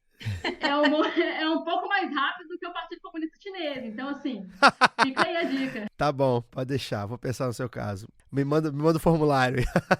Deixa eu falar, quero mudar de assunto. Falar sobre Copa do Mundo feminina, né? A gente vai chegar, já começou, na verdade, a Copa do Mundo de futebol das mulheres e chamou a atenção, já começou, os jogos são de madrugada, né? E tem duas coisas que já chamaram a atenção da gente nesse primeiro dia. A primeira foi a convocação do elenco da Cazé TV, a TV lá do Casimiro Miguel, né, o influenciador que tem uma TV no YouTube que está transmitindo todos os jogos. Ela convocou aqui as pessoas que vão fazer parte da transmissão. A maioria de mulheres, né, como até acho que era de se esperar, ou não, né, também, porque acho que já é um avanço dependendo do que a gente está falando. Mas chamou bastante atenção, né, Fagner, a ausência de pessoas pretas, né? Tem uma ex-jogadora aqui, eu não vou dizer nomes de ninguém e tal, mas enfim, tem uma ex-jogadora, uma pessoa negra, não branca, né? E aí, é claro que a gente sempre cai na pegadinha da autodeclaração, né? Mas visualmente aqui, inclusive pessoas brancas, mulheres brancas famosas e tudo mais, e digamos assim, de competência razoável, né? Não é que ele montou um dream team, né, de pessoas brancas e de mulheres e homens brancos para falar, não. E é engraçado, porque é uma nova mídia, né? É uma mídia diferenciada. O Cazé, enquanto pessoa, se mostrou um cara razoável, minimamente, aí nos últimos anos, porque ele é, né? Ele é um streaming, né? Pra quem não sabe. E dentro desse mundo aí, bastante fascismo, bastante misoginia. Ele é um cara com falas e declarações bem ponderadas, né? Um cara razoável, né? Como o meu amigo CH, Cláudio Henrique, fala. Ele é um cara razoável. A gente se espanta às vezes com pessoas que são razoáveis, né? Então foi isso que o Cazé é. E na TV dele chamou bastante atenção e, assim, primeiro, né? É um homem branco numa nova mídia, mas uma nova mídia que é capitaneada pelo capital, os grandes capitais, né? Os grandes empresários, né? Tem grandes empresas por trás disso, né? Não é algo orgânico, não é que ele fundou isso, né? Há grandes agências e tudo mais, que são majoritariamente pessoas brancas que dirigem, né, Fagner? A gente falou isso o dia inteiro sobre isso, né? Não esperávamos do Cazé enquanto figura, né? Mas, sei lá, né? Os diretores lá da TV, deve ter lá uma equipe ali de 5, 6 pessoas para tratar aquilo, né? Não é uma coisa pessoal só. Devia ter, a gente esperava que pudesse ter, de repente, uma pessoa negra. Normalmente, isso é evitado com 1 ou 2 pessoas negras nos cargos de direção, né? Normalmente os cargos de alto comando, se você tem uma pessoa negra, alguém vai falar assim, né? O famoso teste do pescoço, né? Você vai olhar e vai olhar para um lado, vai olhar para o outro e vai falar: não tem negros aqui, tem alguma coisa errada. O nome disso é que a Cida Bento chama de Pacto Narcísico da Branquitude. É um livro, inclusive, que eu recomendo que a galera, né, que faz o processo de seleção da Cazé TV leia. Cara, me irritou muito essa postagem. Quero aqui deixar o meu agravo ao Irlan Simões, ao maldito amigo Irlan Simões que colocou essa postagem no nosso grupo, lá, o nosso grupo de amigos que a gente debate todo tipo de assunto, mas muito sobre futebol. Me irritou muito essa postagem, porque a primeira coisa, cara, que eu fiz foi abrir e ver quem era o time de convocados e, cara, eu acho particularmente assustador, cara, que em 2023 a gente tenha que ficar apontando esse tipo de coisa, porque qualquer multinacional, como disse Paulo Júnior também, outro amigo nosso, qualquer escola primária da classe média de São Paulo hoje em dia promove esse tipo de discussão nas suas salas, assim, com comitês de diversidade, com contratação de profissionais negros para exercer cargo de liderança, cargo de destaque. Isso não é mais novidade, assim, no mundo corporativo, sabe? Não é. Nós estamos em 2023, assim. E eu acho muito assustador esse tipo de coisa, cara. Realmente, não quero fazer nenhuma crítica ad hominem aqui, não, mas eu acho realmente muito assustador que a gente, num ambiente que é um ambiente de futebol, cara, um ambiente popular, né? Majoritariamente popular, né? O futebol... Os grandes artistas do espetáculo do futebol brasileiro são negros, né? A gente tem hoje, vamos dizer assim, a emissora que é dona do futebol brasileiro, né?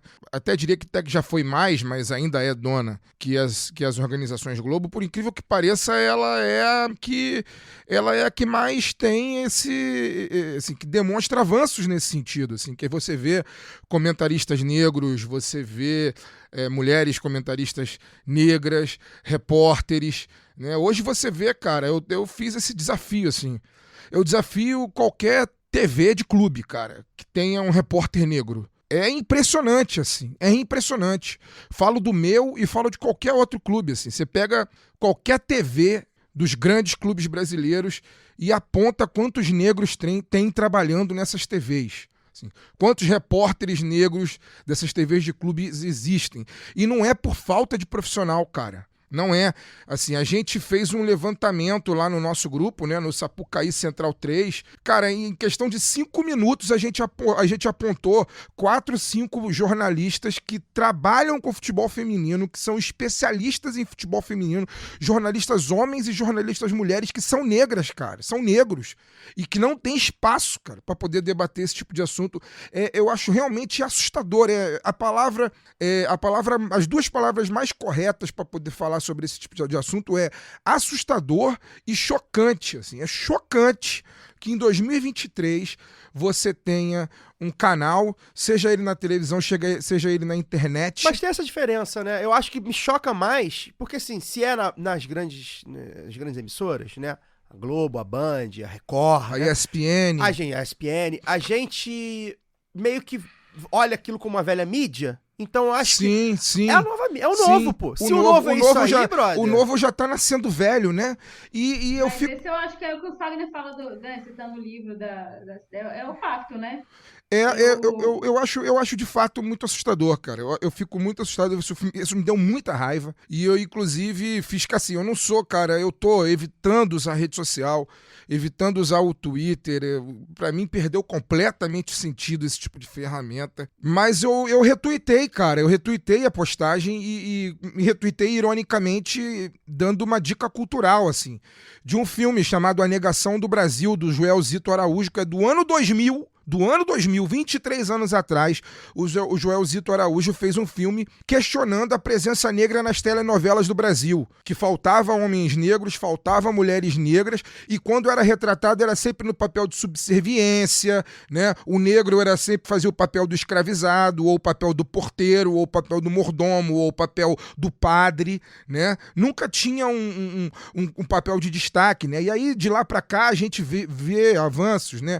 Com nomes que surgiram, que hoje estão na primeira prateleira da cultura, né, da telenovela no Brasil, como Lázaro Ramos, Thaís Araújo, entre outros. Mas lá em 2000, há 23 anos atrás, né, quando esse programa nem sonhava existir, quando a internet ainda engatinhava no Brasil, o Joel Zito Araújo fez um filme chamado A Negação do Brasil, que mete o dedo nessa ferida, cara. Mete o dedo nessa ferida. E 23 anos depois eu tenho que estar aqui, sabe, falando sobre uma coisa que, cara, já é consolidada, assim, já é consolidada. Eu sempre me assusto muito, cara. Me assusto muito porque o Brasil é um país com 52% de pessoas autodeclaradas negras e pardas, cara. A gente, não, né, o Brasil não é um país nórdico. O Brasil não é um país nórdico. E a gente vê, por exemplo, transmissão em países que, sabe, nada tem de exemplo de democracia, exemplo de democracia racial, como, por exemplo, os Estados Unidos, que não é um exemplo de democracia racial, também tem uma polícia violentíssima, os negros morrem lá, são assassinados por qualquer coisa, mas a gente vê, por exemplo, transmissões nas TVs americanas, por mais conservadoras que elas sejam, sempre tem um repórter negro, tem um apresentador negro, tem o comentarista negro, para falar sobre os mais variados assuntos, desde o futebol americano à economia, desde a NBA a, sabe, sei lá, a falar sobre a NASA, qualquer coisa. E aqui no Brasil a gente ainda tem que ficar, sabe, é muito cansativo, é muito desgastante, que, sabe, a gente tem que levantar o dedo para perder aqui 10 minutos falando sobre isso, ou então ter que, sabe, retuitar ironicamente, dando dica de cultura, ou então tem que fazer textão que vai ser lido por meia dúzia de cabeças.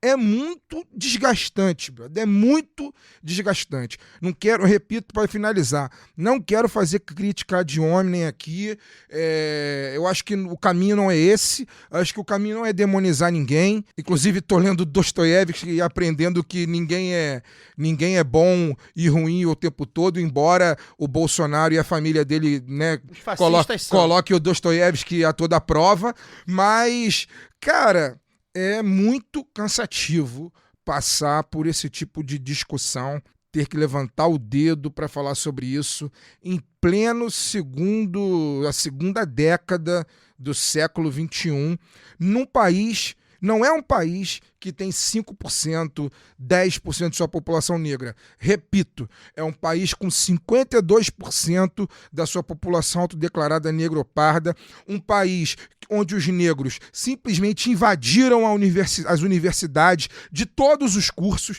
nos últimos anos. O que tem de jornalista preto na praça aí, cara, falando sobre tudo. A gente tem, por exemplo, um amigo nosso, que é o Luiz Fernando Filho, cara, que é um cara negro, especialista, por exemplo, em futebol africano. O cara é uma referência em futebol africano, né? E tem o canal sobre isso, mas sabe a luta que o cara tem que ter para poder ter o espaço dele, porque mesmo ele sendo uma referência naquilo que ele se põe a tratar, ele só tem espaço se ele criar o espaço dele, ninguém dá o microfone pro cara falar, entendeu? Então, cara, para finalizar, já me estendi demais, cansativo pra cacete esse assunto. Outras Copas do Mundo virão e eu espero que não seja necessário a gente estar aqui falando sobre um assunto que já não era para ser pauta há mais de uma década, no mínimo. Outra coisa que chamou atenção também, né, Luara e Camila. A Camila não gosta de futebol, né? Ela, coitada. Ela tá meio de mal com o futebol. A Luara também, né? Mas enfim, chamar atenção também que, como é no YouTube, a transmissão, desativaram, né, o chat do YouTube, porque tinha um monte de marmanjo lá que se dá ao trabalho de clicar no link, pegar o celular, escrever, ver, né?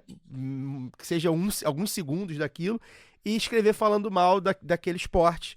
Um esporte que a gente sabe. 4 horas da manhã, hein? 4 horas da manhã. É um esporte que a gente, enfim, não precisa nem explicar aqui que o desenvolvimento no Brasil era proibido até 40 anos atrás. Em outros lugares, até hoje, não é nem incentivado, né? Não é a questão a gente sabe que não é a qualidade, né, meninas? Não é isso exatamente que eles estão atacando, porque, enfim, tem torcedor do Vasco É a perda atacando. de espaço. Na verdade, qualquer discussão sobre gênero e sobre raça, a gente está falando de perda de espaço e é isso que as pessoas não admitem. Eu queria pontuar rapidamente aqui, antes de passar a bola para você, Camila, apesar de você também não gostar de futebol, que esse lance da Casa TV eu acho que é muito ilustrativo do seguinte: quando o Fagner traz o pacto, né, da branquitude, a Casé TV, eu acho que tem. Eu falo aí porque eu não acho o Casimiro razoável, não. Eu acho ele ótimo, sou uma grande fã do trabalho que ele faz, como streamer mesmo, e como a pessoa de opiniões que eu acho que muitas vezes movimentam e fazem mais do que, às vezes, alguns discursos que são muito acalorados e radicais, mas que são vazios na sua essência. E aqui eu não tenho nada a acrescentar, acho que o Fagner foi, né, pontual ali em tudo o que disse, foi bem, bem assertivo, na verdade. Mas, assim, me parece que a Casa TV é muito uma TV dos amigos do Casimiro. E eu acho que essa coisa de ter, né, levado ali, são pessoas com quem ele já tinha trabalhado antes, outros com quem ele já tinha alguma, ou que tem relação, ou amigos, muito aquela juventude ali, carioca, uma galera que, inclusive, é boa. Então, quando vocês falam de não fazer uma crítica direta, eu acho que é importante isso também, porque não é tirar o mérito também de pessoas que eu gosto, sabe, de alguns Discordo um nomes que estão pouco, ali. Eu acho discordo um pouco, mas Hã? tudo bem. Concordamos em discordar. Não, Eu discordo um pouco, eu acho que não, é um time bem medíocrezinho, mas tudo bem. Isso aí também eu não vem ao acho- caso. tem nomes ali que eu realmente gosto, saca? Eu acho que fazem bom trabalho e que eu já vi trabalhando com ele antes, mas enfim, acho que o ponto nem é só esse, assim. Tem esse lance que eu queria trazer, né, dizendo que é isso, não acho que justifica, porque a partir do momento que ele transforma aquilo ali num negócio, ele precisa, né, acho que diversificar mesmo, isso é o mínimo que a gente espera de um país com maioria negra, como o Fagner trouxe e tal. Eu acho que desse ponto aí nós não temos E não ter discordância nenhuma. amigo Tô falando preto também chama atenção, né? não, é isso que eu tô falando do pacto, porque isso ilustra muito bem o que é essas relações que ele tem, entendeu? Quando eu falo assim, poxa, me parece que é uma extensão das amizades, aí quando você não tem nenhum nome negro, fica, né, de nenhum amigo. Então, isso é bem ilustrativo. Meu ponto era de dizer, assim, que muitas vezes o que acontece, e aí eu acho que me chama a atenção, assim, que às vezes a gente fale com relação às mulheres. Então, eu acho interessante que a gente coloque aqui, não vou colocar os nomes, mas tem muita mina boa fazendo muita coisa, muita mina negra fazendo muita coisa, comandando canais aí que eu vejo de futebol, o próprio Observatório Racial do Futebol traz nomes interessantes do debate racial, mas a gente vê também representantes na mídia já se colocando assim, então acho que essa diversidade é importante. Mas eu queria comentar mais especificamente sobre isso, Caio, que você levantou dos comentários, né? Os comentários sobre futebol feminino, e que é sempre bem ilustrativo também do quanto de ódio, quanto de misoginia, e eu acho que aí sim o Casimiro traz, já fez outros comentários nesse sentido, Sim. de problematizar, né, de narração feminina. Eu acho engraçado, Camila, que sempre falam que a mulher é muito emotiva, né? Menos no futebol, porque no futebol falam que ela não leva emoção bastante para a narração. São umas coisas assim. Então, eu sempre vou lembrar também da entrevista que a gente fez aqui com a Mila Lacombe, e que ela fala, pô, a gente quer ter o direito de também falar merda, saca? De também ser medíocre, porque tem tanto cara medíocre aí que quando coloca lá, aí vão questionar, porque é a cota, saca? Porque nunca tem. E aí, quando coloca lá, tá vendo? Aí mulher não serve pra comentar mesmo. Ah, porque isso aí é fraco, entendeu? Aí o problema vira a mulher, e aí vira um problema de todas as mulheres. Não é nem daquela ali. Não pode colocar mulher pra comentar, não pode colocar tal. E é esse que é meu ponto, sabe, Caio? Uhum. Que me incomoda. Me incomoda porque eu acho que tem que ter diversidade, sim, mas tem umas minas que, poxa, elas também têm o seu trabalho. Eu acho que também precisam ser ser ouvidas, eu não vejo problema. Acho que o lance é criar mais espaço, colocar a diversidade, criar mais espaço, ter mais. Eu quero ver mais canais para além, assim, crescer. Canais de Minas mesmo, saca? Eu conheço poucas streamers e nenhuma que faz um trabalho tão grande, talvez por quê, né? Porque as pessoas, esse público aí, aquele espaço ali da Twitch, enfim, ainda é bem masculino e masculinista, né? A gente vê de muita gente esses espaços se organizando para fóruns masculinistas, enfim. E eu acho que ainda é um espaço em disputa. Mas eu queria trazer a Camila para poder falar um pouco disso, né? Futebol feminino, a gente tem agora, teve editada recentemente uma portaria do governo federal pelo Ministério de Gestão e Inovação de Serviços Públicos, liberando também o expediente, né, do funcionalismo público, né, os servidores ali, para poder estimular esse envolvimento com a Copa do Mundo Feminina e também a equidade entre seleção masculina e feminina. Eu acho que isso é importante partir de lá. A gente acabou de ter uma lei de igualdade salarial aprovada, então nada mais justo que a gente também pense nos esportes também, aí como um exemplo de trazer, né, para as pessoas. É uma Copa do Mundo, afinal, né? A gente tem grandes nomes ali em campo, e como é que a gente fomenta isso, né? Eu tenho Esse pleno interesse. acordo com o que foi trazido aqui, assim, né? Primeiro, assim, acho que esse debate da Copa do Mundo feminina mostra o tamanho do buraco em que a gente está, que é o buraco da legitimação da misoginia e também do racismo. Então, acho que são dois lugares em que a gente vai precisar sair e a gente tem papel nisso.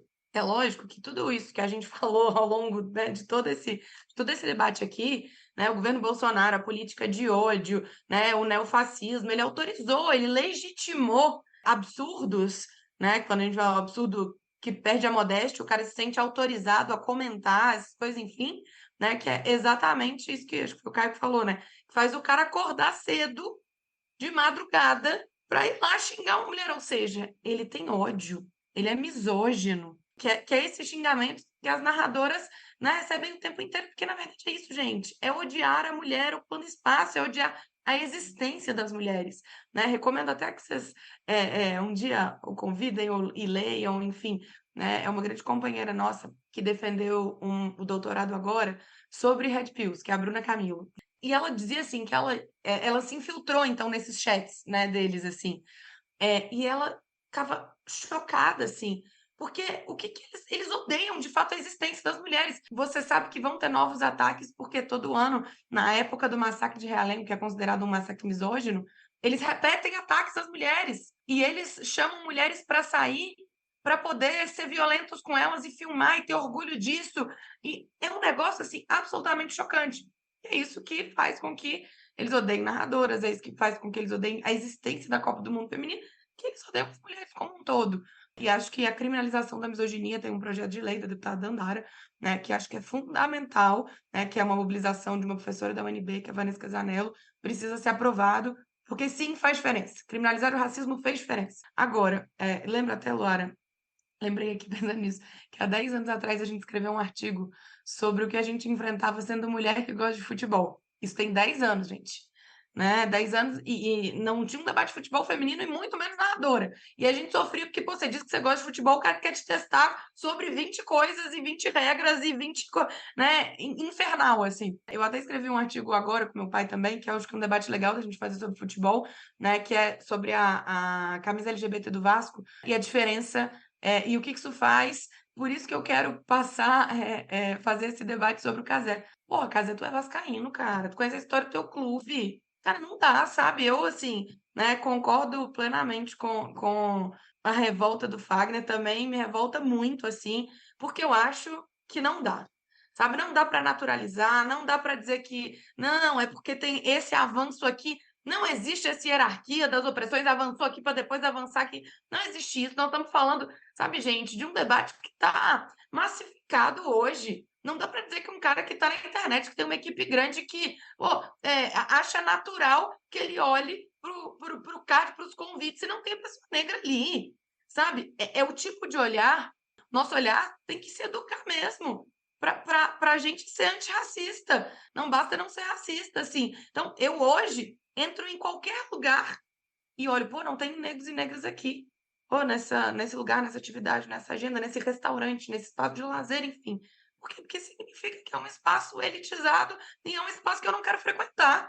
Então eu achei, assim, muito ruim também, acho que tem que bater mesmo, e tem que bater porque é aí que muda, sabe, porque é aí que muda isso. Então que ele tenha esse olhar é fundamental e espero que dê tempo de rever, tá. Espero que ele faça uma autocrítica, que dê tempo de rever, né, respeitando, Sempre dá. enfim, Se quiser fazer, faz. esse país, né, respeitando a população negra do Brasil, né, e compreendendo que o futebol é um esporte popular, né, compreendendo que nós temos 50% da população brasileira que é uma população negra, que tem muita mulher negra, que tem muita coisa boa para falar sobre futebol, e mais do que isso, ao clube que ele tanto ama, e eu também, que é, né, um clube precursor sobre tudo isso, né, sobre a democracia, sobre a inclusão, que tem na sua história marcada a luta contra o racismo. Não podia dar um vacilo desse, é um vacilo muito grande e precisa ser revisto.